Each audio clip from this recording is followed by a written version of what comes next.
Mr. Ross, I entreat you to attend to your niece. She has conducted herself most oddly this morning.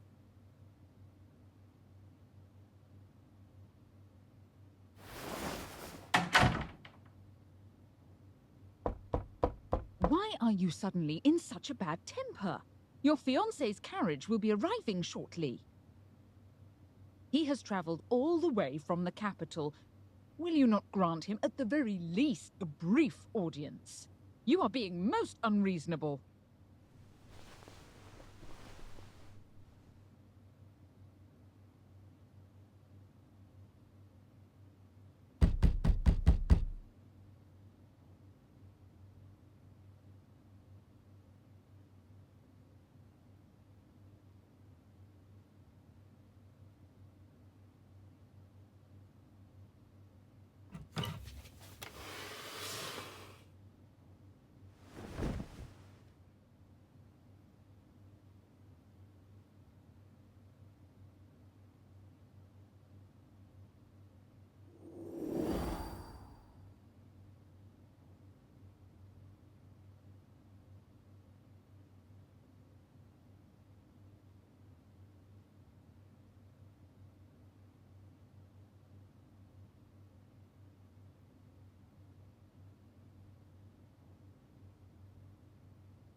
Miss, may I request a private word with you?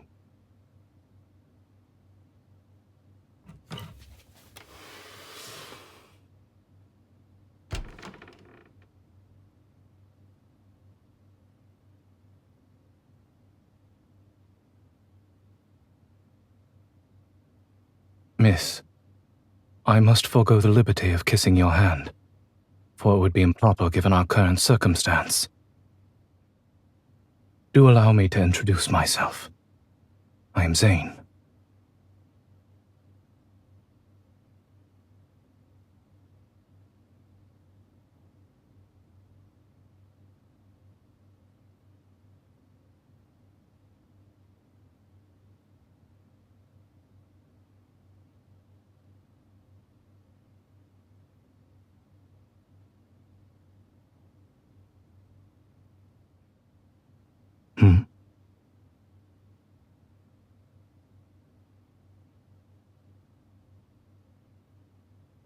Miss, we share the same desire. I am here to annul our engagement. You need not affect displays of disorderly conduct in hopes of giving me a negative impression.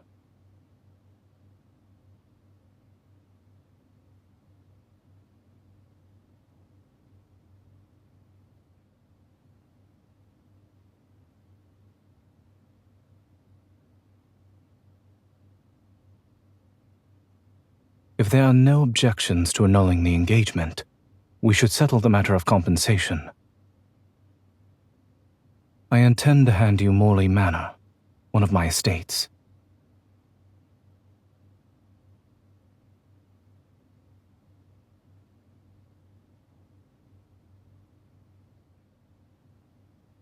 Morley Manor belonged to your grandfather prior to being sold. One could say I am merely returning it to its rightful owner. You will thus be spared the inconvenience of residing in a small, dreary abode together with distant relatives.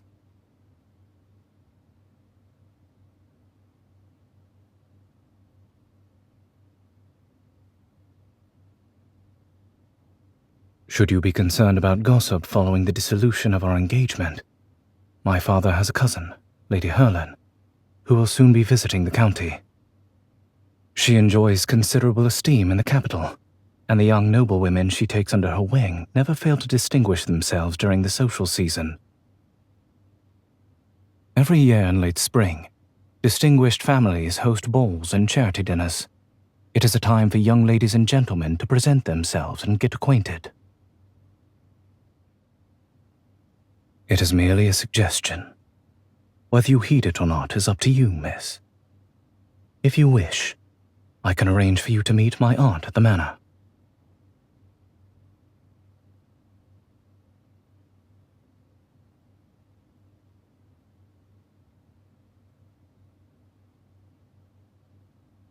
After our engagement has been annulled, it would be improper of us to meet as frequently. I have some matters to attend to in the capital. Once everything is settled, I doubt not that we shall meet again.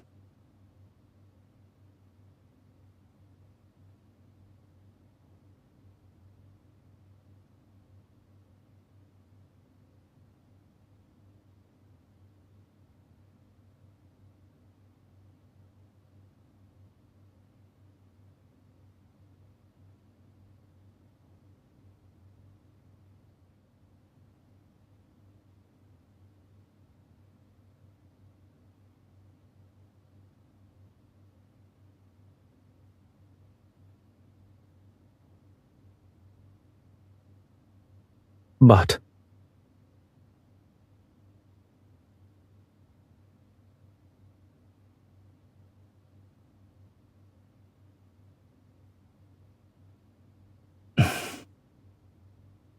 very well. A carriage for Morley Manor shall be waiting for you in 3 days' time. I trust our discussion will bring about a satisfactory resolution for the two of us.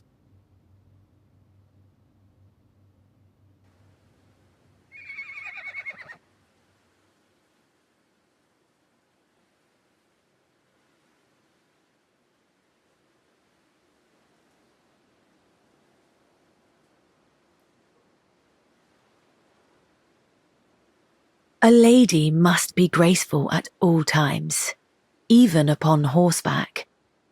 To properly ride side saddle is to display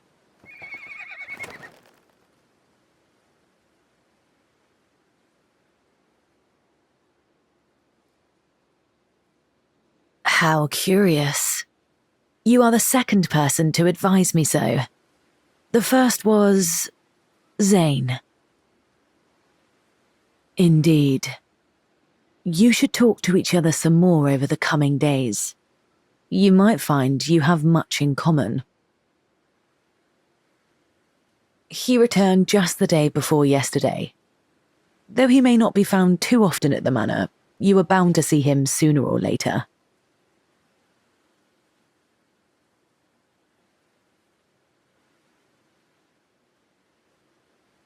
Miss, the young are apt to let first impressions cloud their judgment, and fail to inquire further.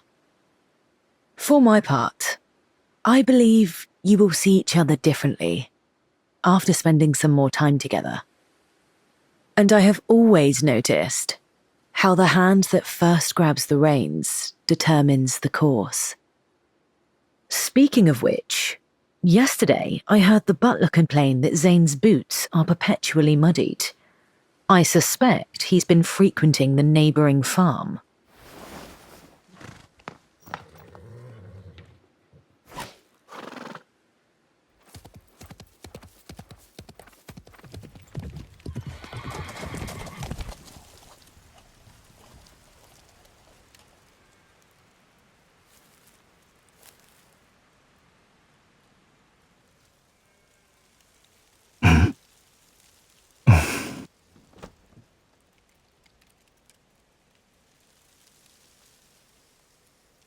Do you often pry into the affairs of others?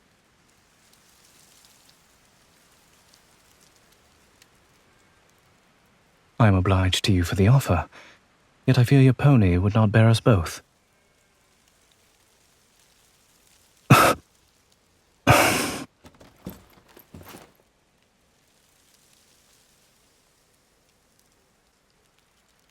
Miss, you ought not to be here.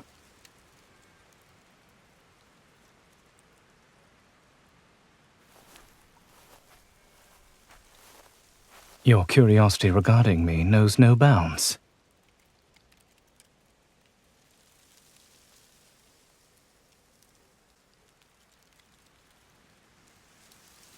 If portraits were able to talk, I fear I would have more troubling matters to worry about. This farm forms part of my property in Keratin County. I have neither the time nor the inclination to manage someone else's estate.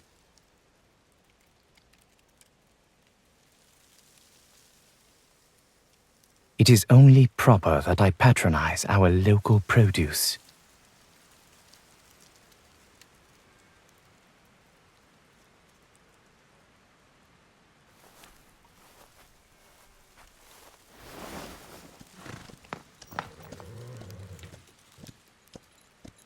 I do not generally contend on foot with one mounted on horseback.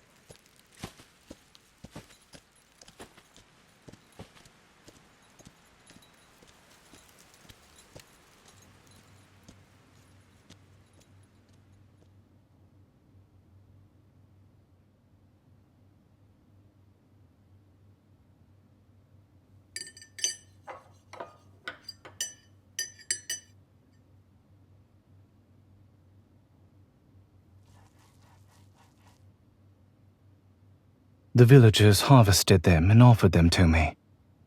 To refuse would have been uncivil. If this does not suit your taste, we may dine apart.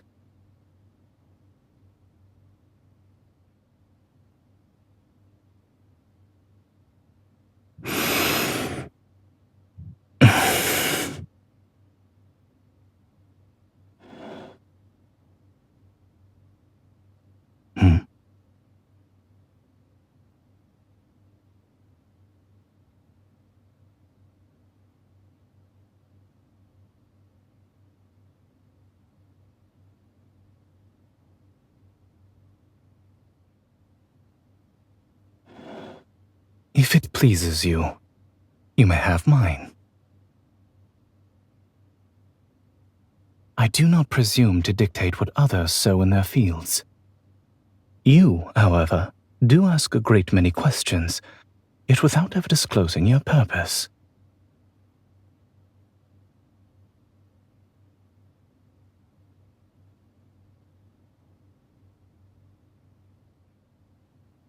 So I am merely your novel pastime.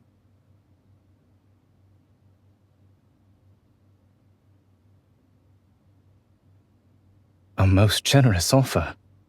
I am to take you sightseeing, and in exchange, you are to unburden me of my harvest.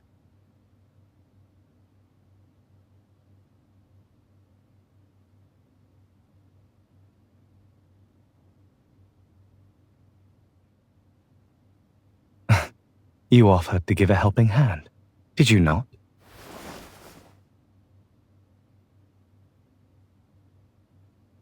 I had not intended that you should drink it all at once.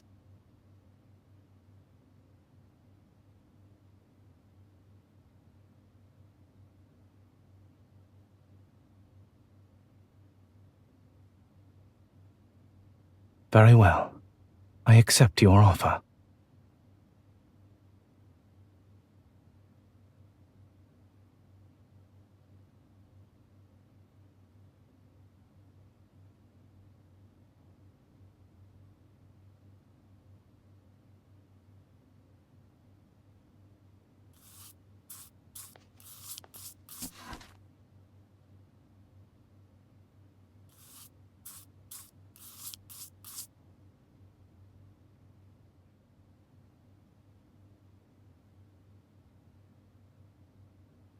If you would avoid attracting notice, I advise picking a slimmer volume.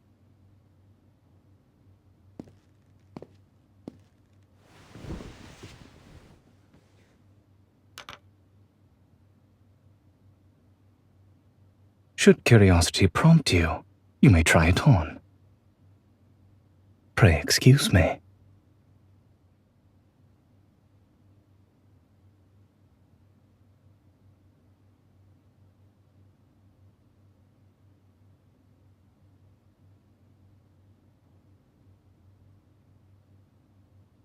Do not open your eyes too hastily. Otherwise, this is what will happen.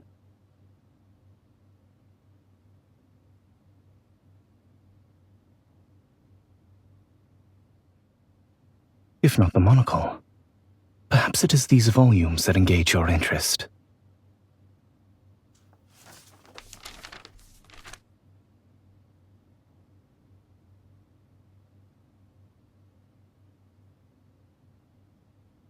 You are most ambitious to begin the study of an ancient script with a medical treatise.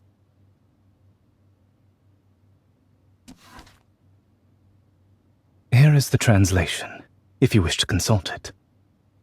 It is not likely to be published anytime soon. You must content yourself with the manuscript. It is but a humble compilation of my own. Should you discover any errors, pray bring them to my notice.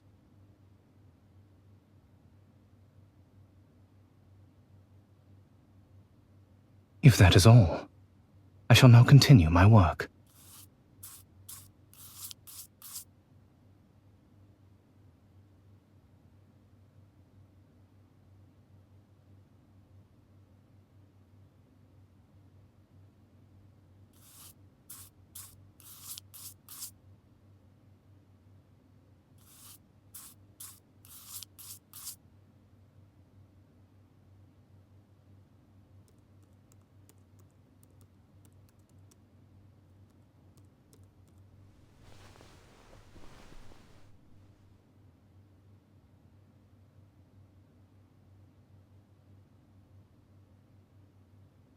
I had not expected my translation to prove so very soporific. What did you dream of?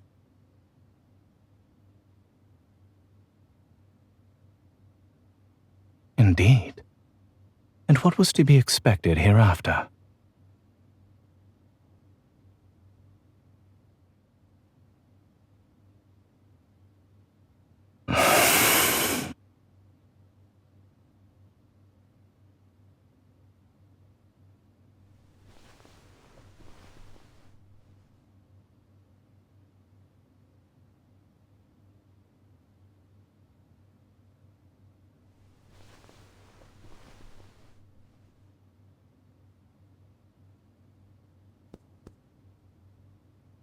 You say you knew what was to come. Why, then, did you remain still?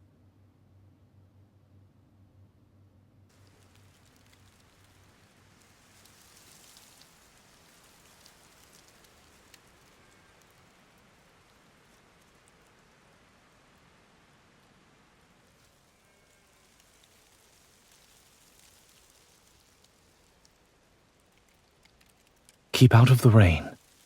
Should you develop a fever, infuse this powder of willow bark in water and drink it. Mr. Zayne, we have little with which to repay your kindness. Pray accept these sweet cakes. Very well, but do take greater care with that sickle. I shall not attend you a second time.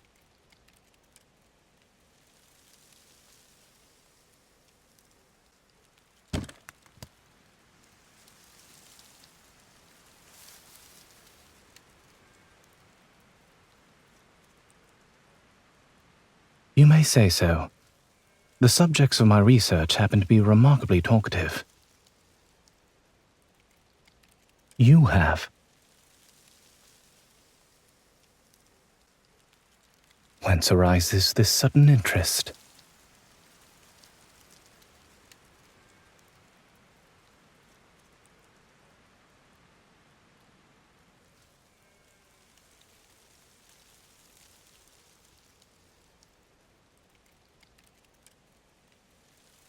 You believe acting without regard to my expenses must imply some sort of enjoyment. And you have been accompanying me on such a long journey since the break of dawn. Does it mean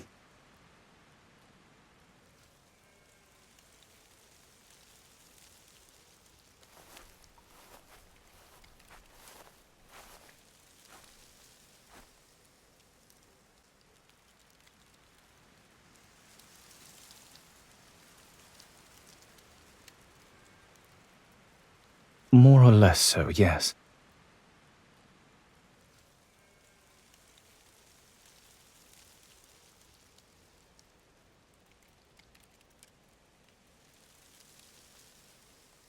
It appears as though you mean to carry me off. That is quite a high recommendation. I should very much like to make his acquaintance.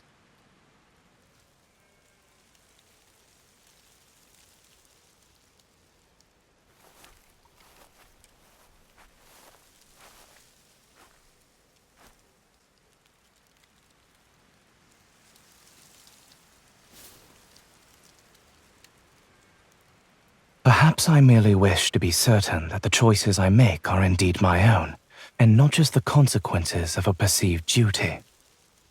Whether it be in tending the sick, in translating old volumes, or even in the matter of our engagement at first. I have reflected upon it for some time, and I believe you ought to know.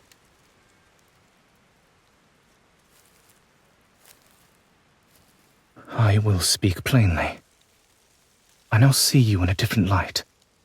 Yet, I do not regret annulling our engagement. You are clever, witty, and exceedingly fair. Such qualities as these might win a heart with uncommon expedition. You possess a vision and a path manifestly different from those who see marriage as the main purpose of this earthly life. It is meet that you choose the right person for yourself, rather than letting another determine what is best for you.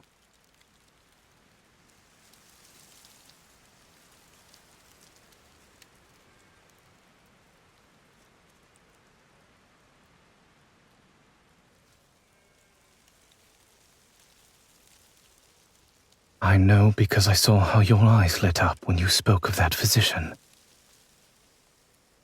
That is why your future ought not to be bound by an engagement made for you beforehand.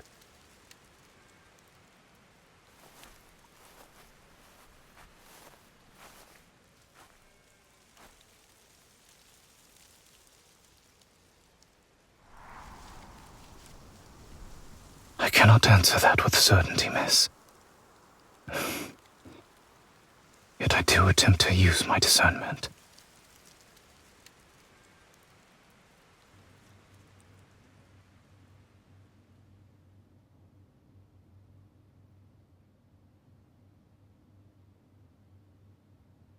I haven't seen you in a while. I thought everything would be going swimmingly between you two, yet it seems not to be the case.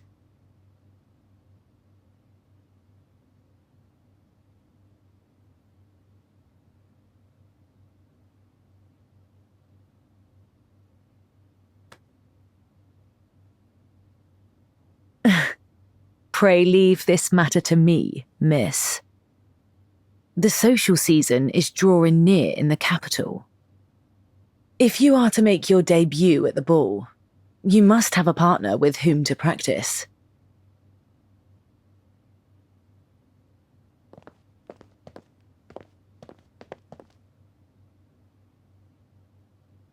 I may, depending on who happens to be my partner. One may always plead an aversion to dancing as a polite refusal to an unwelcome invitation. They say that practice makes perfect. To refuse demands practice as well. Come, try declining my invitation to dance. If you do not practice beforehand, then at the ball. Lady Herlin informed me that you are looking forward to the ball that will be held in the capital, and that you've been preparing rather earnestly.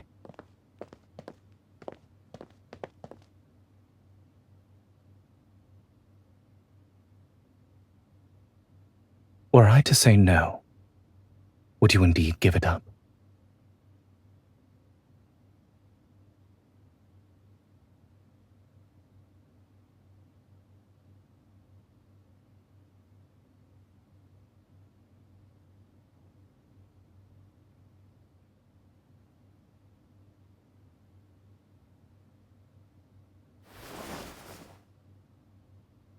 Is that all you seek in a lifetime companion?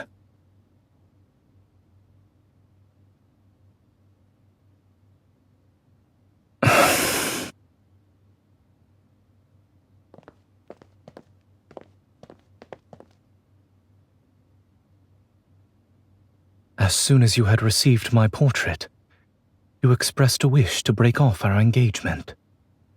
May I ask why?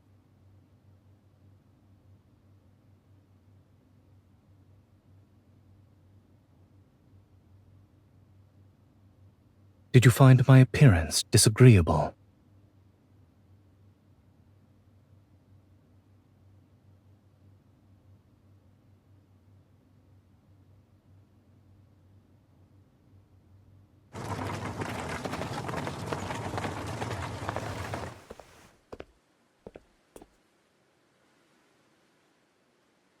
I must return several volumes to the public library. We must part here.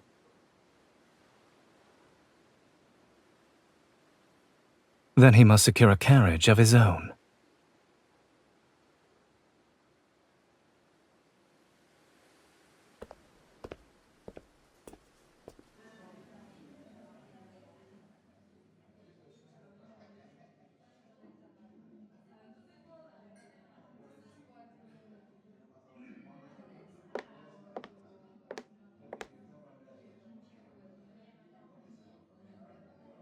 May I have the honor of standing up with you for the first dance this evening, miss?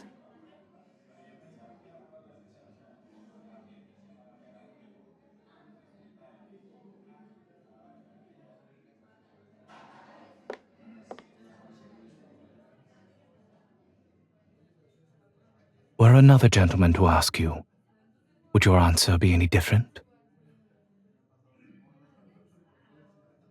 A matter of greater consequence detained me.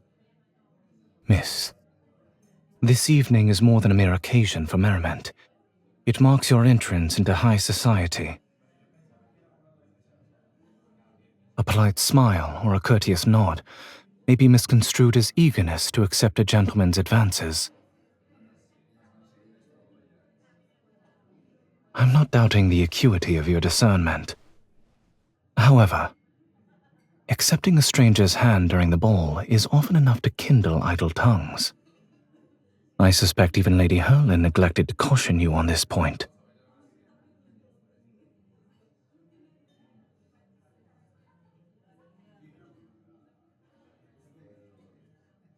I wish for you to feel entirely at liberty to follow your own heart. Yet, I would also hope not to see you in trouble. To forbid your attendance would itself be but another restraint upon your liberty.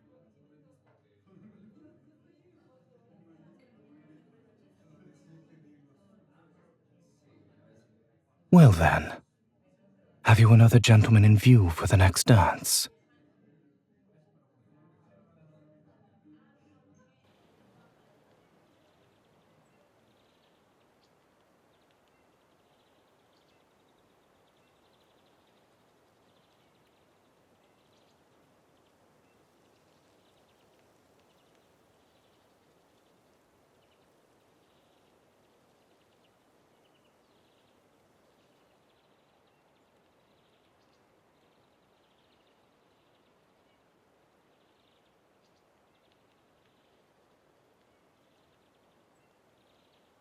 I happen to need to retrieve from the capital documents relating to the transfer of the manor. This should take about 4 or 5 days. It will be but a brief separation. Morley Manor will remain in its usual place. We'll be having afternoon tea at this table again before long.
Miss, a great many young men have inquired after you since the last ball.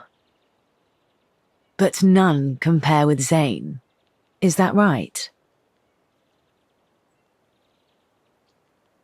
After the engagement was annulled, he was worried you might be treated unfairly upon entering high society, so he pulled quite a few strings to smooth things over for you. I had not planned to vacation in Carrollton County. He had to insist thrice before I at last consented. Actions, my dear, are often more eloquent than words. But he has been holding his tongue for a good while now. I fear we shall have to resort to more extraordinary means.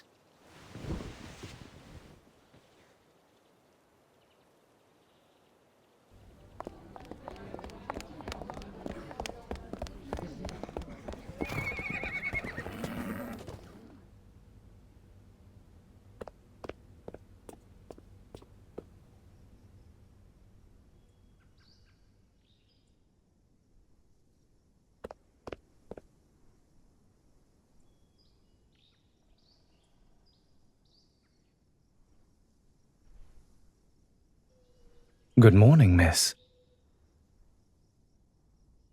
Mostly nice. The sky was occasionally overcast. Yes, there were no issues at all.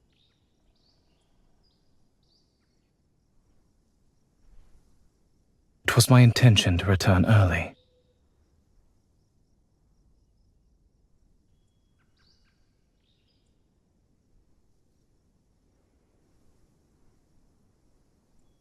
That is because you have always managed to discern the rest for yourself.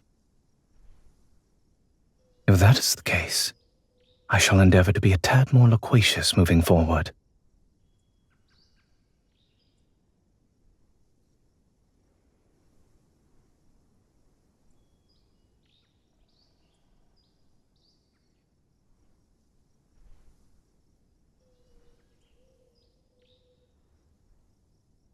Do enlighten me.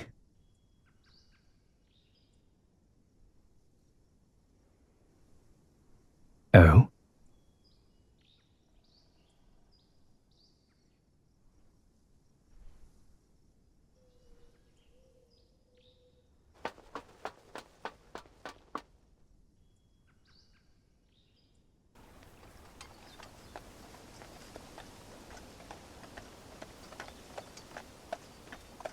Stop.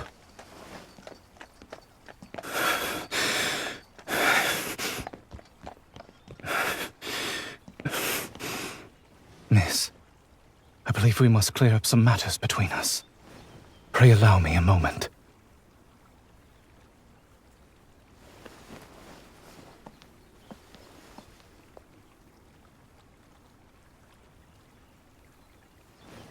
I beg your pardon. I have been too hasty.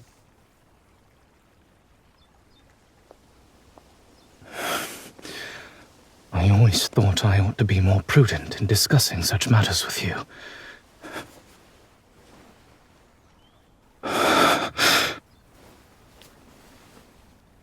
I...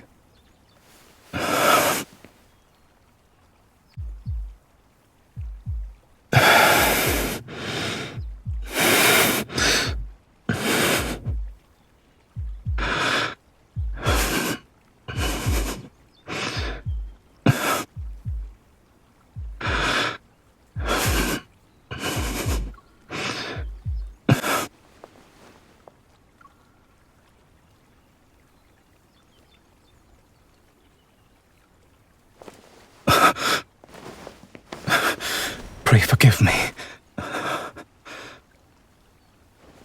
Pray forgive me for coming here. I do not mean to press you for an answer. Yet if I were not to speak up now, I would risk losing the most precious opportunity of my life. I hastened to conclude my business and returned earlier than I had intended because... because I...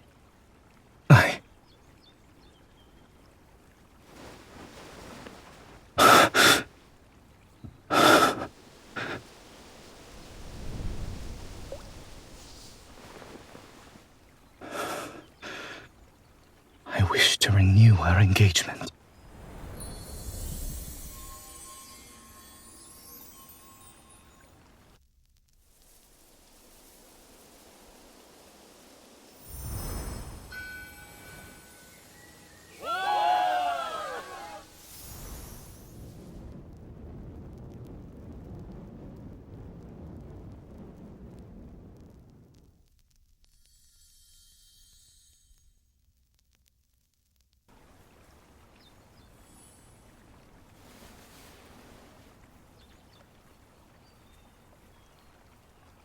The weather has been very favorable on our first outing.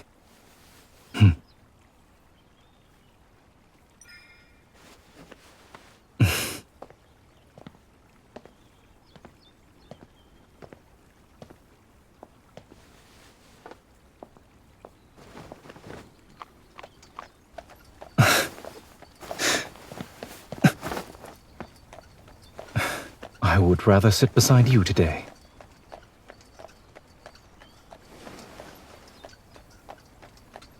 Consider it a reminder to a certain married lady. A hasty departure hardly accords with good manners. Will you not turn away from me this time?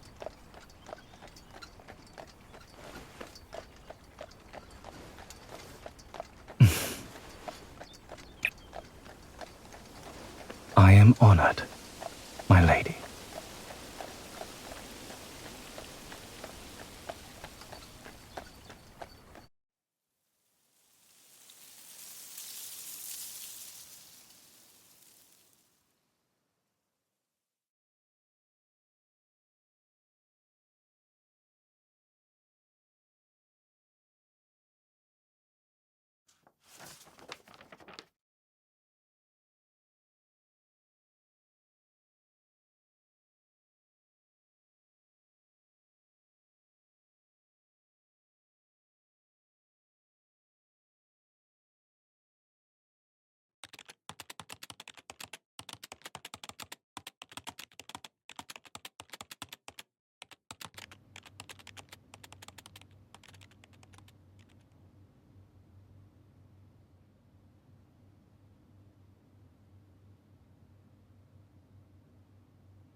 I like how that's coming from a hunter who's always busy keeping Lincoln safe.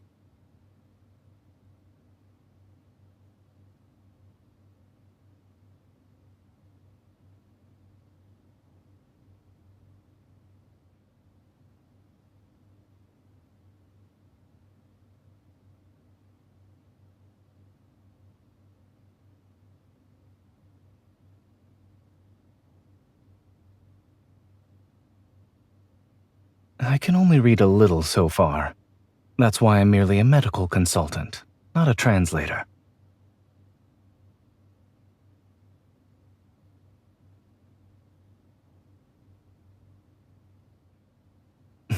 Oh?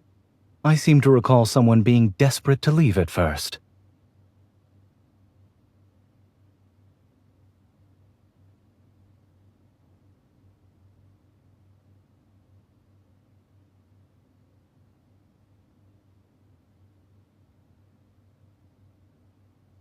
It was the opposite, actually.